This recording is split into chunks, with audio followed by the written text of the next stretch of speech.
Bullet points are used when you want to make a list. You can use images like a bullet point, an arrow, or a square, or you can use numbers, letters, Roman numerals.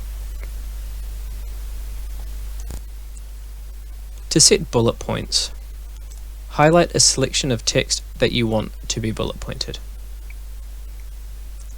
Then choose the bullet option. If you want to change to a different style of bullet, select the drop-down option. If you want to add levels to your bullets, use the Tab key and you'll set indent across.